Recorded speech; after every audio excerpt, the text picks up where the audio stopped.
Hi guys, 3 തവണ വിഗ്രഹം മോഷ്ടിച്ച ക്ഷേത്രം.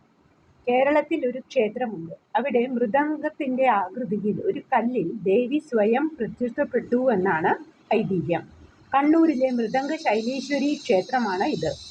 ഐതിഹ്യമനുസരിച്ച് ഇവിടെ ദേവി സ്വയംഭൂവായതാണ്. ഇവിടെ ദേവി വിഗ്രഹത്തെ ഭദ്രകാളിയുടെ ഉഗ്രസ്വരൂപത്തിൽ ആരാധിക്കപ്പെടുന്നു. ഈ ക്ഷേത്രത്തെക്കുറിച്ച് അതിശയിപ്പിക്കുന്ന രസകരമായ ഒരു കഥയുണ്ട്. ഈ ദേവിയുടെ വിഗ്രഹം മോഷ്ടിക്കാൻ 3 തവണ ശ്രമം നടന്നു.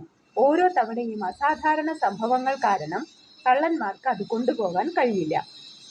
മോഷ്ടിച്ചവർ തന്നെ ഓരോ അനുഭവങ്ങൾ കാരണം വിഗ്രഹം അവർ തന്നെ ക്ഷേത്രത്തിൽ കൊണ്ടുവന്ന് വെച്ചുവെന്നാണ് ഐതിഹ്യം. ഇന്നും ആയിരക്കണക്കിന് ഭക്തർ ഇവിടെ എത്തുന്നു.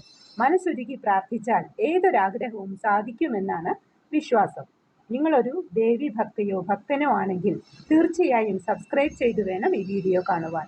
മറ്റൊരു രസകരമായ ഐതിഹ്യ കഥയുമായി വരുന്നതുവരെ കാത്തിരിക്കുക.